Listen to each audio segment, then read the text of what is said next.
So we're going to bring up our last presentation. And we have a little glitch, I guess, as the real world goes. Her partner is not with her, so we're going to start without her while we can, in the interest of time. So this is Animal Love Hospital. Let's give Dr. Harrison a hand. My name is Dr. Catherine Harrison, and I have been practicing veterinary medicine for 20 years. My vision is to open an animal hospital within my community, which is considered a challenged community as far as veterinary medicine is concerned. Our mission statement is to provide high quality medicine at an affordable price. What the difference is that when you look at veterinary medicine, the cost of veterinary medicine is basically keeping pace with the rest of the businesses as far as the cost of services, cost of good. That is leaving a large community that is unable to afford a lot of veterinary services for their pets. Pets are not on par with children in that aspect where you can get insurance and you can get health care, that kind of thing. So those animals are kind of falling by the wayside. Ready to take it up? There we go. So we want to provide compassionate education for our clients, to educate them on the health care of their pets, what's best for them, and so they can understand what is really necessary. The difference, like I said, is that we're pricing ourselves to be affordable. We are not chincing on medicine. The quality of the medicine is going to be on par with any of the more elevated prices, but we can do it at a lower cost because we're going to be looking at quantity versus quality and overall kind of spreading that across the board. So if somebody comes in with a fractured leg or an abscess and they tell me they only have $200, I can price that affordably to fit within that budget. Whereas another hospital would say, well, it's going to cost you $500. You either do it or you just out the door. And I had a lady come to me this week that said that I was the third doctor that she had seen in that day to try and get an abscess taken care of her pet. I told her then, I will be the last doctor that you see today. I'm not going to send you someplace else. How much is your budget? She told me $200. I said, I will work with you. We got that animal out the door with the abscess taken care of. We did blood work. We sedated the dog. We removed the mask. We sutured it up and sent her on her way. That's my vision of veterinary medicine. Did we go to that again? Come backwards. Okay, there we go. Want to take over? I'm good. Hey, we can hear you guys. Sorry about that. We are in the room. As we look at a veterinary hospital, the first year of production is really kind of setting the tone for the hospital. We're looking to make $600,000 in that first year. Our cost of goods is going to be $150,000, which includes our sales, our services, any other specialties that we'll provide. Our gross margin is going to be 74% of that. Our overhead is going to be 56% of that, and our EBITDA is going to be 19%. The EBITDA.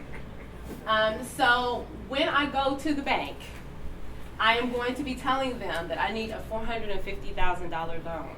That is going to break down for equipment, lease, upgrade of equipment, the working capital, plus my inventory and my salaries.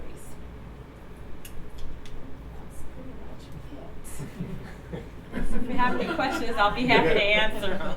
You guys want to talk about it, too? Are you putting equity into this deal? What is your equity? My equity is me Okay. and my Financially? expertise. I'm coming in with about 20%. Of your overall budget's $450? Yes. Okay, 'cause you're asking for a $450 loan. That's why I'm asking. Oh, I'm sorry. Yeah, the overall budget is $450. Yeah, I mean, let's go back to that. Okay. Okay. So your overall need is whatever. I assume that's $450. Yes. Okay. So, because I'm gonna let you know right now, as a lender, you gotta have skin in the game, capital-wise. Yes, I So understand. you're looking usually at minimum 20, probably going with 20, given your expertise. 20, 25, 30%. More equity, the better. You can get better terms than that, so that'll keep your monthly payments lower. And then some of the items we need to work your budget just to make sure it's exactly what you need. Mm-hmm. most small businesses fail because they're undercapitalized because they didn't assess all their capital needs. They go along with their human capital needs and other, intellectual property technical needs. Okay, Right. so those things would have to be all work in concert. Yes. Are you the only principal in the Yes. business? Okay. And now you're operating a practice today. Right? Yes. So you're just expanding your. I'm moving into my own. Oh, you're working for someone today. Yes. Okay. So you're going on your own after Yes. so many years of experience. Yes. Are you taking any equipment with you? Because you say upgrade equipment and any. No. No. Yeah, so No, so the some no some asset equipment gets an I asset have. based on. Some we can pick up some used equipment, so we do have some used equipment.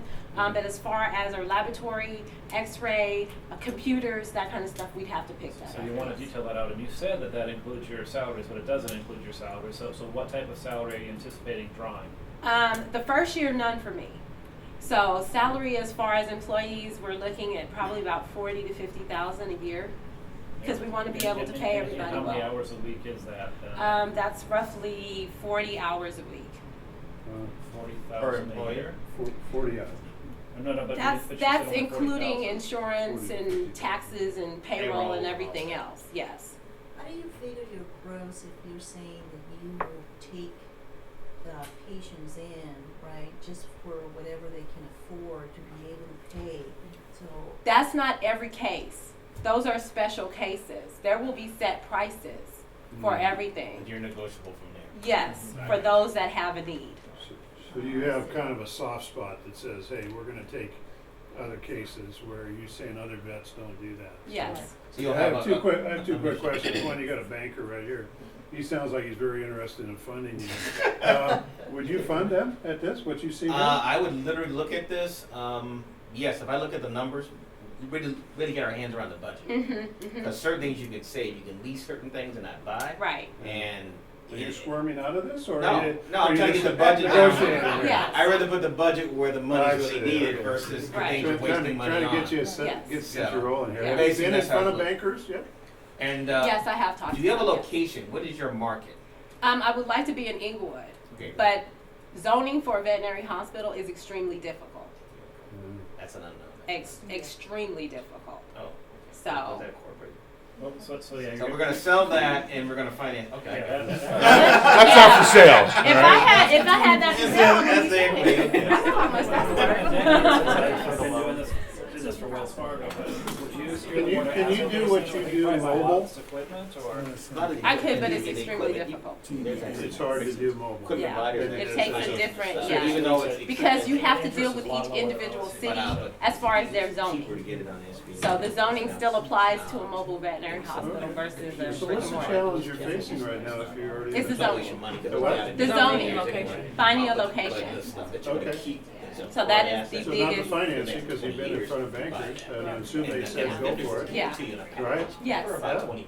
No, Yes. and you should be able to complete Wow. insurance for that. So zoning, what challenges are you having with the zoning? In the average city, in veterinary hospitals are zoned agricultural, which means that you have to go into industrial sized buildings, which are usually too large or too small. And even if I can find one that's zoned properly, then you have to deal with parking, the location. Yeah. So there's a lot So I of. see veterinary centers all over. I mean, I But have you see animals. them kind of clustered together. If you ever really look at it, and a lot of the Or ones the that you see grandfathered. now are grandfathered Grandfathered in. in. Yes. Oh. Zoning has changed. Yes, the zoning has changed a lot for us.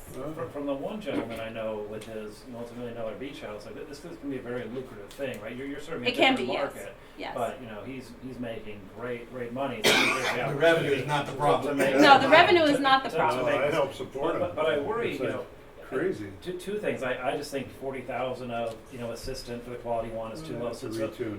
you gotta figure that out, get the assumptions a lot better. Before you go to the banker. And then I do worry about you having a softie, right? Because the people I know make a lot of money. They're a little more mercenary, and they can even be sending you. But you can make everybody that- money and still have a soft spot because I've done it. Okay. So it can be done. There is a market for what we call low-cost veterinary medicine because everybody is so highly priced. that there's a whole market that's not been She taken get care referrals of. from just existing vets. Right, well, Yeah. That's what she's And getting. we do, If and we If you do. can make money at the 200, then I'm happy, right? But if that's where you're, losing money, I think pretty quickly the information networks are such, you'll get a really high percentage of the cheap The people. low. And so I'm working And- constantly And that's to not an qualify issue folks. because that is my specialty. I've done that for 10 years, low-cost veterinary medicine. And it's a balancing act, but I've made money at it. So when I pull up in that nice car and I give you this hardship story, you're like, no, you paid Uh-uh. 500. No. And pay you premium. Because we you don't, pay $700 we don't to get start there. We start here.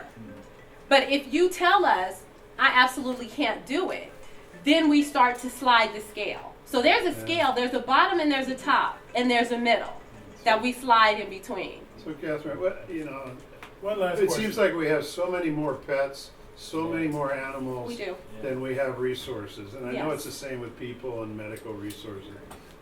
How is that gonna resolve along the way? It's not going to resolve. It's not. It's always gonna be a It's Wow. always going to be imbalance. The Wow. shelters are they're Yeah, I overloaded. know, They're I putting know. animals to Been sleep down all that the time. road. The rescue agencies are overloaded. Everybody's overwhelmed. Yeah. So if I can come in and make a difference and save that one person from taking their animal to the shelter because they can't afford medical Right, care, then right. that's one less one in the shelter. Yeah. Wow. Good for you. I hope you work that out, man. Yeah. Okay, we have one Yeah, last thank question you. from the audience. Alice? When I heard your colleague present this, one of the things that struck the audience was the market niche, being in Inglewood, being able to service the airport and all of the various travel Mhm. restrictions. Yes. So that seemed like can you talk a little bit about that? Because that was something that really gave you a leg up in terms of. Yeah, well, I have been to Japan, to China, to Australia, to Hawaii, Brazil, Argentina, Guatemala, Europe, all of Europe, in health certificates with my clients that travel. It's my job to know specifically when you come and tell me I want to go to Hawaii, well, you just don't get a health certificate from me and hop on a plane. There's a process. We need to do blood work. We have to have rabies titers. We have to send that to the USDA. It's a 2 to 3 month process. So it's my job to know if you want to go to Japan, yes, you need blood work for that. Australia, whole different ballgame. So that is kind of my expertise on top of the low-cost veterinary medicine is understanding the process of the paperwork that it takes for these animals to travel. Not just to get there, but to get back as That well. struck us as a premium service you could offer that would allow you to do your. Right. Help those movie stars seem like they're less mature when they go to Australia with their pets, right? All right, let's give them a Yeah, great that's hand. a Good whole- job. Thank you. Okay, can you hit the lights? So we're going to let our judges go into the room, to the conference We go in room, here and and have their hash conference. it out, we'll duke it out, arm wrestle. Duke it out. So this is our reach back to Generation Z and the millennial generation. And I think it was proven tonight that our Generation Z, that first high school group, weren't they an amazing group? Yes. That's pretty amazing. So we're going to work with that group for sure. Of these college teams, there are 4 teams. The judges have the tough job in there now to pick one of these 4 teams. And one of those 4 teams will be brought in to the SBEC with a $2,500 Fast Start Scholarship for the first 3 months. And I don't know who it is. I'm glad I'm not in there because they have a tough job because I thought all 4 of the presenters were great. So let's give them a hand.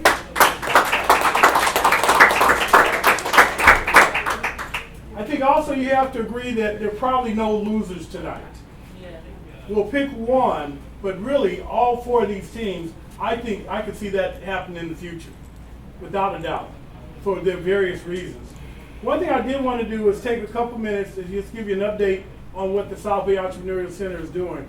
Right now, we are in our 2nd year under my leadership, and it's really an exciting time for us because 2015 was a comeback year, and now 2016 has been a growth year. And some organizations like us, incubators, we're actually shutting down. We're thriving right now. We have a waiting list of clients that want to become our cohorts, and we're looking for mentors all the time. And really, the difference is the people.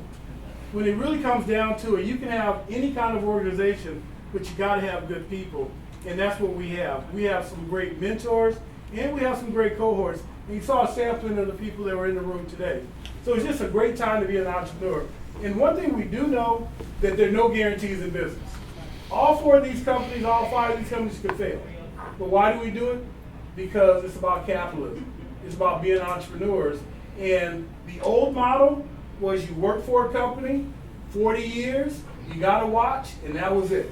The new model, I heard it was called the gig economy, where people are not only working maybe 9 jobs, but maybe 3 careers. I started off in banking. In 1979, we had people walking around, I've been with this bank 20 years. I've been with this bank 40 years. And that was the norm then, but they're all dinosaurs. This new generation, these young kids here, they're going to be in one company for 5 years, another company for 2 years. They'll start their own company. They have something called a serial entrepreneur. Has anyone ever heard of a serial entrepreneur? You start one, you sell it, you start another, you sell it. They could have 5 companies. Because really when you get into it, it's really about profit and not a paycheck. And that's really the idea behind being an entrepreneur. But is it risky? Yes. We believe that entrepreneurship can be taught. We believe that entrepreneurship is a team sport. I'm going to take a risk, and I'm going to make an executive decision, and we're going to bring in EBT as also a winner. So we have 2 winners tonight. EBT, you're also a winner. Let's give them a hand. It was interesting because we were looking at lifestyle businesses and we were looking at technology. And we really wanted, personally, I love that technology angle. We have some help for them. And we really think what they're talking about can really do something as well. But at the same time, Kebra, just like we told you before, your passion really just wins people over. It's really amazing how you stood here and you didn't present to us, you talked to us. And we kind of all felt that. So let's give them a hand.